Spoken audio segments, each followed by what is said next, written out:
Le prochain témoignage est relatif à la réutilisation d'eau industrielle dans l'industrie laitière. Donc on a un duo avec Fabrice Le Teneur, qui est président du syndicat professionnel du traitement des eaux depuis 12 ans. Il a aussi créé la société Néo Eau en 2021. Et il a de nombreuses actions, dont la rédaction d'un guide sur les touées réfrigérantes en relation avec la réglementation légionnelle. N'oublions pas, c'est majeur, hein, les légionnelles, il faut être très, très vigilant. Et un autre guide aussi sur le guide technique qualité des eaux des installations de chauffage dans les bâtiments tertiaires et les immeubles d'habitation. Et puis Jérôme Montagnier, juste à côté, pareil, directeur général de la société CUEC, qui a été créée en... Pardon CUC, pardon, excusez-moi. Donc société CUC, créée en 2010. Et puis un traitement à base de dioxyde de chlore fabriqué par la même société, et qui est remarquable, mais je pense que vous en direz un peu plus. À vous, merci. Merci Philippe. En arrière. Bonjour à toutes et à tous. Merci de nous avoir conviés à ce colloque. Depuis ce matin, on est bien conscient que l'eau est au centre d'enjeux géopolitiques et des enjeux industriels et au quotidien. Comme l'a présenté Philippe il y a quelques instants, je suis président du CIPRODO. Le CIPRODO, c'est un syndicat sectoriel de France Chimie qui représente des sociétés qui fabriquent des solutions pour le traitement de l'eau en France et qui est aussi membre de l'UIE, c'est l'Union des industries de l'eau, qui rassemble 8 syndicats. Pour parler chiffres, puisqu'il y a beaucoup de jeunes dans la salle, et merci à vous d'être présents, c'est 200 sociétés adhérentes, c'est 15 000 collaborateurs et c'est un tout petit 4 milliards d'euros de chiffre d'affaires. Donc je pense qu'il y a un potentiel pour les recherches de futurs collaborateurs. Aujourd'hui, on va parler d'un cas concret. Dans l'industrie, on avait choisi au début de parler que de l'industrie laitière, mais on a voulu élargir à l'industrie agroalimentaire parce que c'est quand même une industrie qui a des problématiques sur l'eau. Et vous allez comprendre que lors de cette présentation, que l'eau, dans son utilisation, chaque goutte compte. Ça va être un peu mon leitmotiv, mais qui va être nécessaire. L'année charnière, c'est 2022. Au cours de l'année 2022, des mesures de limitation des prélèvements sont prises pour 1338 zones de gestion des cours d'eau. Ça fait 97% des territoires métropolitains qui sont concernés, comme le représente cette carte du ministère. À comparer, c'était 25% en 2021, 75% en 2019. Vous voyez, 2022 était l'année charnière qui a déclenché la politique de sobriété des industriels. Alors, je parle des industriels, mais pas que, parce que finalement, ça nous concerne tous. L'eau concerne tout le monde. Comme je l'ai entendu tout à l'heure, sans eau, nous ne sommes pas là. Sans eau, on ne produit rien. Ce qui est important de voir, c'est que, et d'avoir conscience, ce ne sont pas nos chiffres, hein, nous avons repris des chiffres de sources sûres. 43% de la population mondiale pourrait connaître des pénuries d'ici 2025. C'est demain. Alors certes avec des inégalités géographiques, politiques, mais il y a quand même une forte proportion. 56% de déficit en eau douce à usage professionnel 2030. Et enfin, quand on interroge les entreprises, en France, 38% déclarent que l'eau est un sujet stratégique. Plus d'un tiers. Donc vous voyez, on vous a communiqué d'autres chiffres ce matin, d'autres présentations. C'est un nouvel éclairage sur la base de quelques chiffres qui vous montrent l'importance de cette sobriété. Alors il y a une demande forte du secteur agroalimentaire, et notamment laitier, puisque c'est un secteur, comme vous l'avez compris, qui dépend énormément des ressources en eau. C'est une mobilisation depuis de longue date pour une évolution du cadre réglementaire. Alors, les industriels, bien entendu, mais aussi les représentations professionnelles que je représente, CIPRODO, l'UIE, qui ont poussé pour qu'il y ait une évolution de la réglementation sur la réutilisation des eaux non conventionnelles. non sans frein. Des enjeux, mais aussi avec une réelle économie. Alors si on va rester en France, on va aller dans le coin ouest, en Bretagne. Si on prend 28 sites agroalimentaires bretons, on pourrait économiser 2,5 millions de mètres cubes d'eau par an. Alors, j'ai remarqué que le mètre étalon, c'était la piscine olympique ce matin. Donc, je reste un peu dans le même mètre étalon, c'est 800 piscines olympiques. Et sur les matières laitières, ce serait une économie de plus de 11 millions de mètres cubes par an.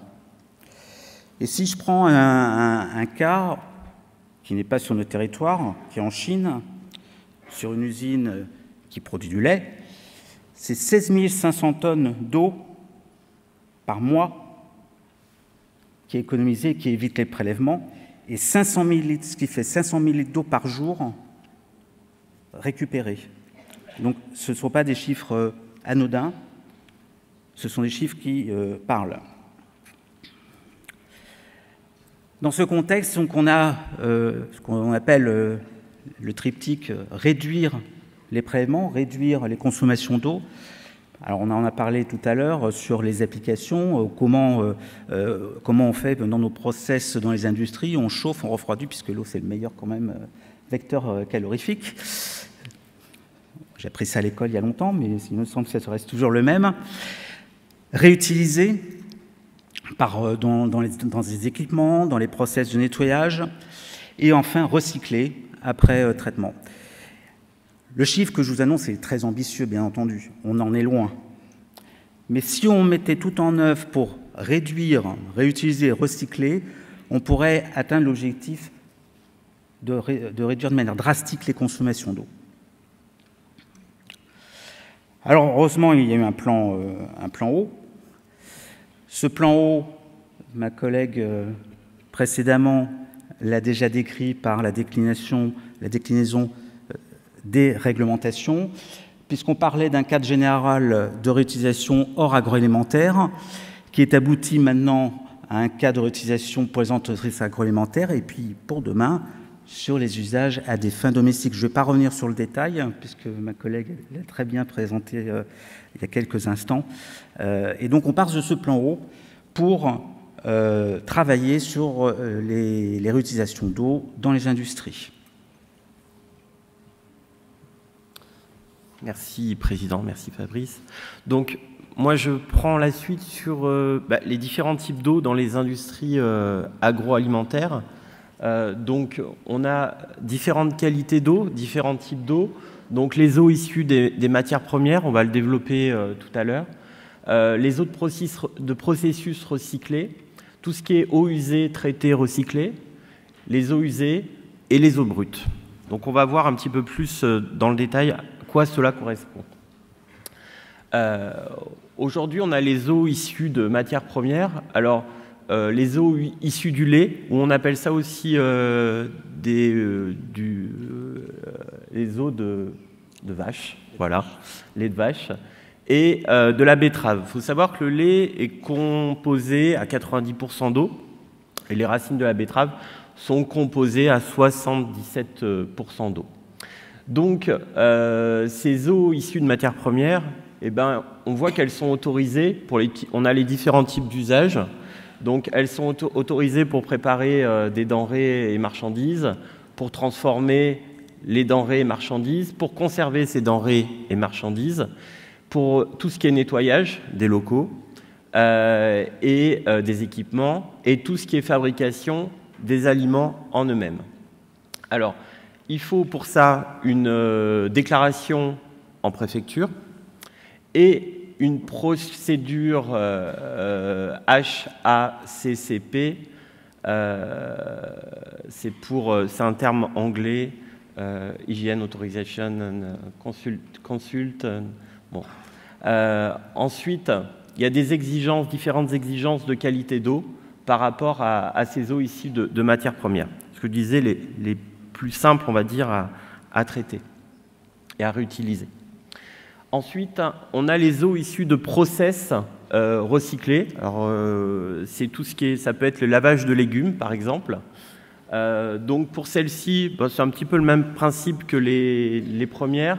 On a tout ce qui est les usages, préparation de denrées, transformation de denrées, conservation, nettoyage, fabrication des eaux. Toujours une déclaration préfecture et une procédure HACCP pour le client.